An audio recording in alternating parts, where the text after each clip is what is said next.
Wandwoods of the Wizarding World. There's 38 different types of wandwoods. A wand is an object through which a witch or wizard channels his or her magic. It is made from wood and has a magical substance at its core. Wands made by Ollivander are of varying woods, lengths, and flexibilities. Only a minority of trees can produce wand-quality wood, just as a minority of humans can produce magic. It takes years of experience to tell which ones have the gift, although the job is made easier if bowtruckles are found nesting in leaves as they never inhabit mutating trees. End quote, Ollivander. Acacia trees are found in Africa, particularly hard to match to the witch or wizard.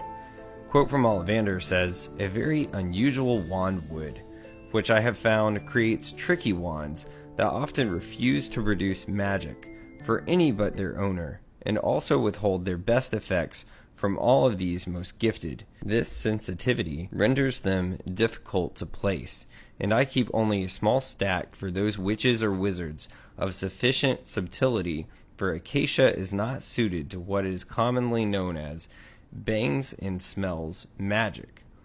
The only known wizard to potentially have this wand is Jacob Sibling from Hogwarts Mystery Game. An alder tree. Alder wands, quote from Ollivander, are unyielding wood, yet they have discovered that its ideal owner is not stubborn or obstinate, but often helpful, considerate, and most likable, whereas most wandwoods seek similarity in characters of these they will best serve. Alder is unusual in that it seems to desire a nature that is, if not precisely opposite to its own, then certainly of a markedly different type. This wandwood is usually best suited for people that use nonverbal spell work. Applewood wands. If you have an applewood wand, these are not made in great numbers. They're best suited to an owner of high aims and ideals, as this wood mixes poorly with dark magic. It is said that the possessor of an applewood wand will be well loved and long lived, and it is often noticed by Ollivander that customers of great personal charm find their perfect match in an applewood wand. It is also said that people with this wand usually have a magical skill for communicating with magical beings. Ashwood wands. According to Ollivander, ashwood wands cling to its one true master, and are ought to be passed on or gifted from the original owner, because it will lose power and skill. This tendency is extreme of the core if its unicorn, Charlie Weasley, had an ashwood wand that was passed down to him, and it was eventually passed down to Ron Weasley. Asper treewood wands. Asper treewood is found in the northern hemisphere. Quote from Ollivander, "Wand quality of aspen wood is white and fine-grained, and highly prized by all wand makers for its stylish resemblance to ivory and its unusually outstanding charm work. The proper owner of an asperwood wand is often an accomplished duelist or destined to be so, for the asper wand is one of these particularly suited for martial magic. Currently, there's no known owners of asper wandwood, except for a secret dueling club called the Silver Spears." Beechwood wands. Beechwood can be found in Great Britain. Quote from Ollivander, "The true match for a beech wand will be if young, wise beyond his or her years, and if full-grown, rich in understanding and experience.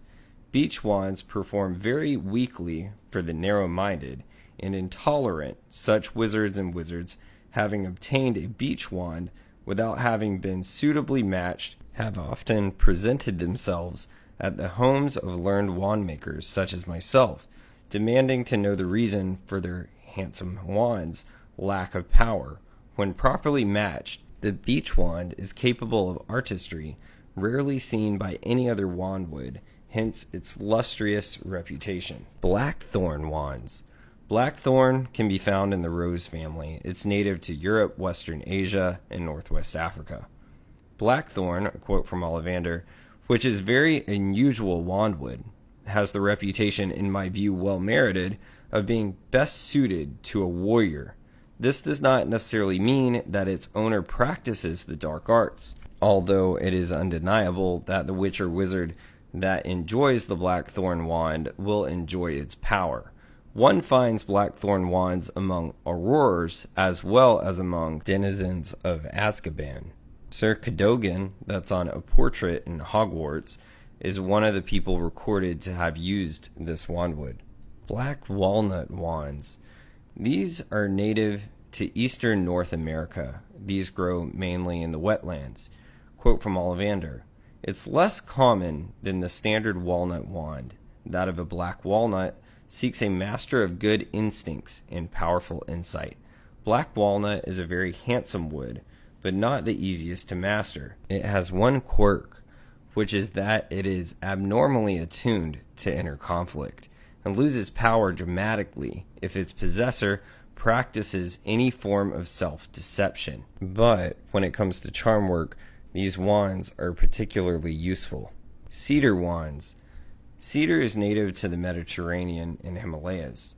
Quote from Ollivander, "Whenever I meet one who carries a cedar wand, I find strength of character and unusual loyalty. My father, Gervase Ollivander, used to always say, 'You will never fool the cedar carrier,' and I agree. The cedar wand finds its perfect home where there is perspicacity and perception." Horace Slughorn was known to have this wandwood. Cherry wandwood. Quote from Ollivander, "This is a very rare wandwood. It creates a wand of strange power, most highly prized by the wizarding students of the school Mohutokuro in Japan, where those who own cherry wands have special prestige. The Western wand purchaser should dispel from their minds any notation that the pink blossom of the living tree makes for a frivolous or merely ornamental wand, for cherry wands often make a wand that possesses truly lethal power." Neville Longbottom, Gilderoy Lockhart, and Albus Potter were wizards known to have this wandwood. Chestnut wandwood. According to Ollivander, this is multifaceted wood which varies greatly in its character depending on the wand core and takes a great deal of color from the personality that possesses it. Wand of chestnut is attracted to witches and wizards who are skilled tamers of magical beasts, those who possess great gifts in herbology, and those who are natural flyers. Peter Pettigrew had this wandwood. Cypress wands. Quote from Ollivander, "Cypress wands are associated with nobility. The great medieval wand makers, Geraint Ollivander, wrote that he was always honored to match a cypress wand, for he knew he was meeting a witch or wizard who would die a heroic death. Fortunately, in these less bloodthirsty times, the possessor of the cypress wands are rarely called upon to lay down their lives, though doubtless many of them would do so if required. A previous owner of this wandwood was Remus Lupin." A dogwood wandwood. Quote from Ollivander, "Dogwood is one of my own personal favorites, and I have found that matching a dogwood wand with its ideal owner is always entertaining. Dogwood wands are quirky and mischievous. They have playful natures and insist upon partners who can provide them with a scope of excitement and fun. It would be quite wrong, however, to deduce from this that dogwood wands are not capable of serious magic when called upon to do so. However, these wands do refuse to perform nonverbal magic." Ebony wandwood. Ebony has a mirror finish when polished. Quote from Ollivander, "This jet black wand